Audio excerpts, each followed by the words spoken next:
Hello, Trish the Gong Gardener here. Today I'm going to show you a striking, easy to grow, useful plant. It's called Gastrolobium Celsianum or Swan River Pea. It's an Australian native, endemic to southwest Western Australia. This pea flower is this shape the whole time through flowering. It doesn't open up like other pea flowers. It has a grey hairy calyx and the leaf surface is olive green and then grey on the reverse side. It's a broad shrub, low growing, so it grows variable in size from about 1/2 metre high to 1 metre high, 2 to 4 metres wide. So this one here is all one shrub.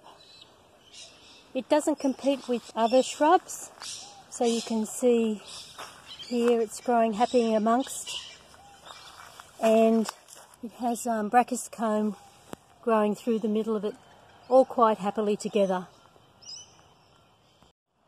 This particular shrub is 2 years old, so you can see it's fast growing. It flowers through late winter to early spring. And Swan River Pea thrives in full sun, but will grow in part sun. In less sun, it will be less vigorous and have fewer flowers. It's useful as a filler or specimen or understorey plant in an Australian native or a cottage garden, and it can be also grown as a broad hedge. So this is an Australian native setting here that I have some growing. So I'll just show you up here where it's used as a filler plant.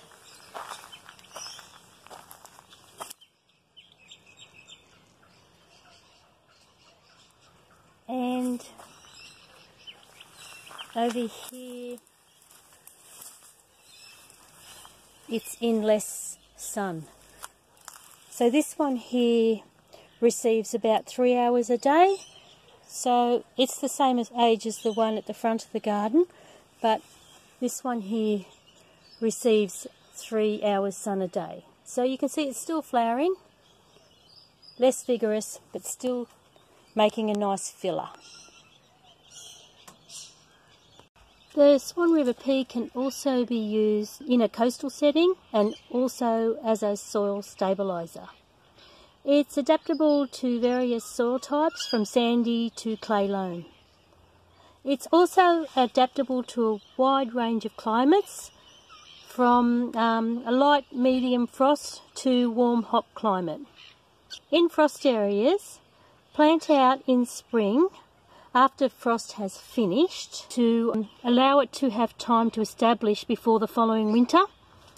A plant in a sandy soil will need more water than clay type. So more water for sandy soil and less for clay type soil because it prefers not to be waterlogged. This plant in this garden is in a medium clay soil and it was watered to establish, but it is now only watered through droughts in summer.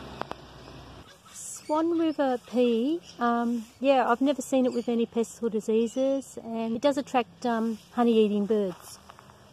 So with fertilising, you can give it a light dressing of blood and bone or organic-based fertiliser, but it doesn't really need fertilising. To mulch, what I use occasionally is got a bit of sawdust there mixed with cow manure, but you can just use whatever mulch you normally use.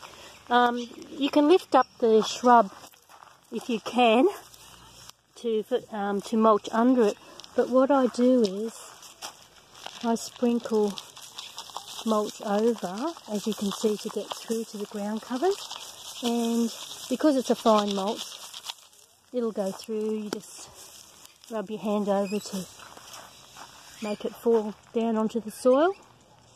So with pruning, the only reason you'd need to prune is to reduce the size. If you'd like to grow it as a hedge, you could prune it. So I've got a pruning video on Trachyspernum, which is Chinese star jasmine, so it's exactly the same pruning as that.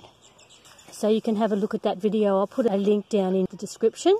The last thing I'd like to talk about is propagation.